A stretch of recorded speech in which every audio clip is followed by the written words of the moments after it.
بچوں کو ہم لوگ آج کل جو ہے گجرات میں یا کہیں بھی جھولے میں سلاتے ہیں، چلو ٹھیک ہے، پھر بڑا ہو گیا تو ڈنلوپ کا گدا، لیکن ہمارے بچے بادام کھانے والے، اے سی میں سونے والے اور ڈنلوپ کے گدے پہ سونے والے اتنے طاقتور نہیں ہوتے جتنے طاقتور فٹ پاتھ پہ سونے والے بچے ہوا کرتے ہیں۔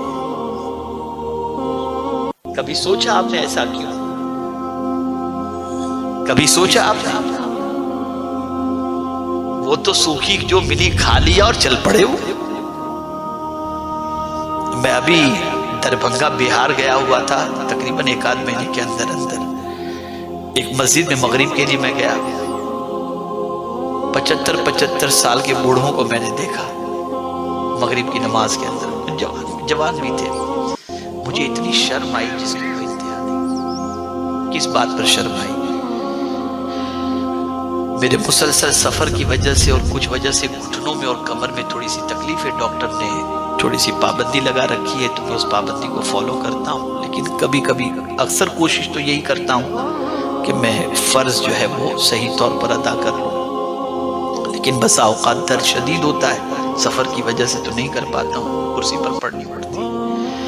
میں نے 75 سال کے بوڑھوں کو دیکھا، لیکن خدا کی قسم اس مسجد میں ایک کرسی میں نے نہیں دیکھی، ایک کرسی میں نے نہیں دیکھی۔ میں سوچا یا اللہ، اس بہار کے اندر، اس جگہ کے اندر 75 سال کا بوڑھا اس طرح سے نماز پڑھ رہا ہے کہ ہمارے یہاں جوان بھی اتنی جو ہے چستی کے ساتھ نماز نہیں پڑھتا ہوگا، وجہ کیا ہے؟ آپ نے سنا کورونا بہار کے اندر ہے؟ آپ نے سنا کورونا جو ہے وہ جھارکھنڈ کے اندر ہے؟ ابھی تو الیکشن کا بھاگم بھاگی چل رہی ہے، کورونا بنگال کے اندر ہے، سنا آپ نے؟ کیوں؟ صحت کا راز بتا رہا ہوں آپ کو۔ کیوں؟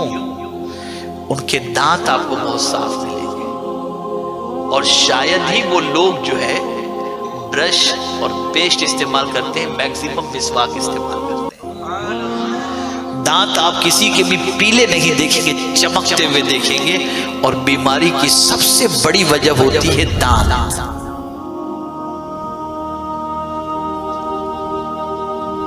اب یہ بہت لمبا ٹاپک ہے، میں بہت پھیلا رہا ہوں اس کو، لیکن مجھے میرے موضوع کی طرف مزید دوسری طرف آنا ہے۔ تو یاد رکھیں میرے پیارے آقا صلی اللہ تعالی علیہ وسلم کے پیارے دیوانوں، رسول اعظم صلی اللہ علیہ وسلم رات کو سوتے تھے نا تو اپنے سرہانے مسواک کو رکھتے تھے، اٹھتے ہی پہلے مسواک شروع کر دیتے تھے، مسواک شروع کر دیتے تھے۔ تو دانت کو صاف رکھو، بیماری سے بچنے کا بہت مؤثر ذریعہ ہے۔ میرے پیارے آقا صلی اللہ تعالی علیہ وسلم کے پیارے دیوانوں، اسی طریقے سے فرمایا گیا مسواک کرنے والے کے لیے امید ہے کہ اس کا خاتمہ ایمان پر ہوگا۔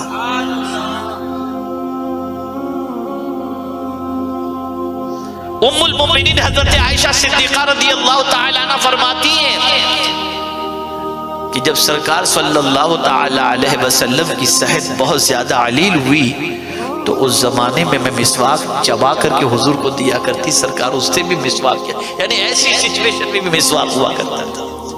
اب یہاں کسی کے ذہن میں یہ سوال آئے، یار ہم تو احتیاط کرتے ہیں پھر بھی بیماری لگ جاتی ہے تو ہم کیا کریں؟ تو میرے کہنے کا مقصد یہ ہے کہ بیماری بھی اللہ کی طرف سے ہے اور شفا بھی اللہ کی طرف سے ہے، احتیاط ہماری طرف سے ہے، ہمیں پریکوشن لینا ہے، احتیاط کرنی ہے، پھر اس کے بعد اپنے رب کے فیصلے پر راضی رہیں، لیکن ہم احتیاط نہ کریں اور پھر اس کے بعد بیمار پڑ جائیں۔ کیا آپ احتیاط نہیں بتاتے ہو؟ آپ کے بچے کے ناک سے اگر پانی بہ رہا ہے اور وہ بچہ پیچھے پڑ گیا، مجھے کلفی چاہیے، مجھے کینڈی چاہیے، یہ چاہیے، تو آپ ہی خود اپنے بچے کو روک رہے ہو، کھلا دو نا اسے، لیکن آپ نہیں کھلاتے۔ آئس کریم کھلاؤں گا تو سردی بڑھ جائے گی، آپ احتیاط برت رہے ہو نا۔ بالکل اسی طریقے سے اپنی صحت کے معاملے میں احتیاط برتنے کی آپ کو بھی ضرورت ہے، مجھے بھی ضرورت ہے، اور سب کو ضرورت ہے۔ تو صحت اللہ کی بہت بڑی نعمت ہے،